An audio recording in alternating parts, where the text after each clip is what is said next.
In physics, the concepts of work and power help us understand and explain lots of things in our universe. Let's start with work. Positive work is the energy we put into a system, and negative work is energy that's transferred out. Think of positive work as money being added to your bank account, and negative work as money taken out. In the metric system, work and energy are measured in joules. As an example, let's take a beautiful old mechanical grandfather clock. We transfer energy into the clock when we turn the crank to raise the heavy metal cylinders inside the clock. When we do this, we're doing positive work, adding energy to the clock.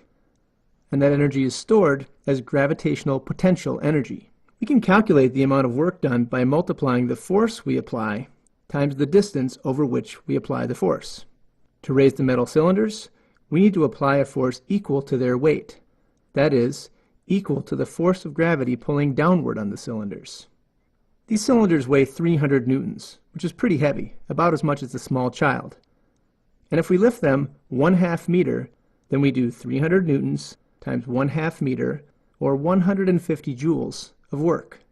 Power is the rate at which energy is transferred. When we say rate, we mean the amount of energy transferred per unit of time.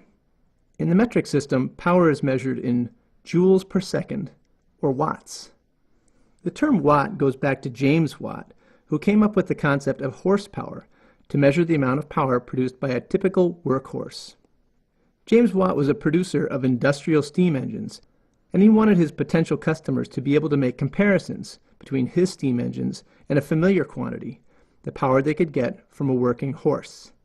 This was such a useful idea that the metric system unit for power, the watt, is named after James Watt.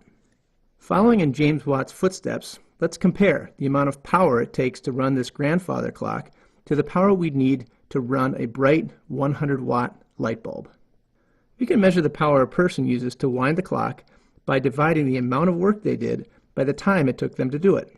If it takes 1 minute or 60 seconds to lift the weights, then they are doing 150 joules divided by 60 seconds, or 2.5 joules per second of work.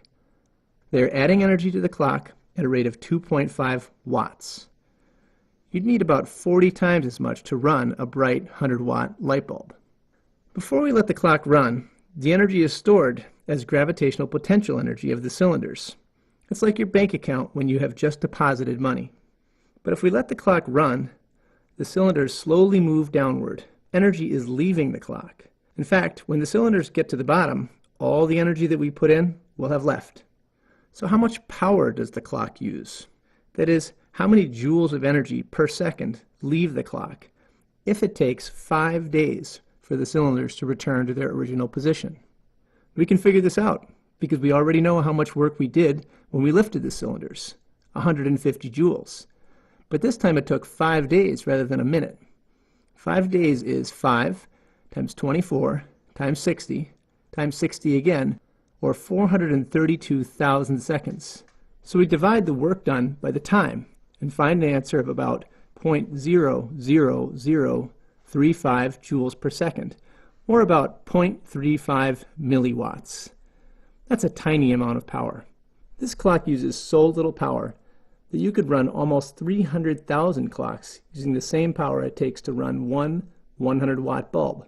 That's right, you could run a clock in every house in a medium-sized city with that much power. That's a pretty amazing conclusion, and it took knowledge of work and power to figure it out.